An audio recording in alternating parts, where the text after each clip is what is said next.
Depuis son institutionnalisation par l'arrêté ministériel de novembre 2023, le Parlement des jeunes de la RDC a obligé ses dirigeants à vulgariser les nouvelles dispositions de cet arrêté signé par le ministre honoraire Yves Boukoulou. Dans le Haut-Katanga, la série de formations initiée par les bureaux provinciaux au profit des jeunes parlementaires des différentes entités poursuit son bonhomme de chemin. Le samedi 7 juin dernier, ce fut le tour de Likassi et Kombouv. Réunis dans la grande salle de réunion de l'hôtel de ville de Likassi, en présence de monsieur le maire, les jeunes de ces deux entités ont suffisamment été informés sur les réformes contenues dans l'arrêté.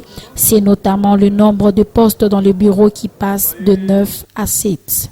L'on note donc la suppression du poste de commissaire à l'intérieur et celui de conseiller principal. Retenons que le bureau est constitué désormais d'un président, de 2 vice-présidents, d'un secrétaire rapporteur adjoint, d'un questeur et d'un questeur adjoint. À l'issue de cette formation, Guy Kabousse, président urbain du Parlement de jeunes de Likassi, a reçu officiellement une copie de l'arrêté. Il revient ici sur l'importance de cette formation. Il est au micro de Raymond Mukaza. Oui, la formation a porté sur l'explication du mouvement que le Parlement des jeunes a connu. Le Parlement des jeunes fonctionnait comme ASBEL et maintenant le Parlement des jeunes fonctionne comme institution. Selon l'arrêté du ministre numéro 112, ministre de la Jeunesse, le Parlement des jeunes est désormais une institution de la jeunesse.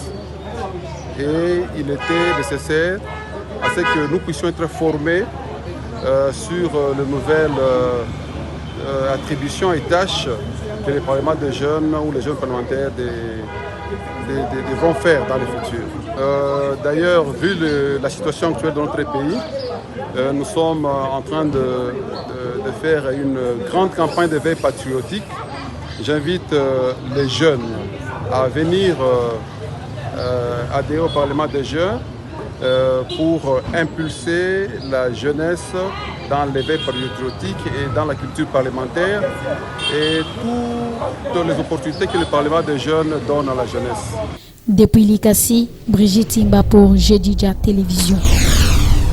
RDJ, la chaîne par excellence.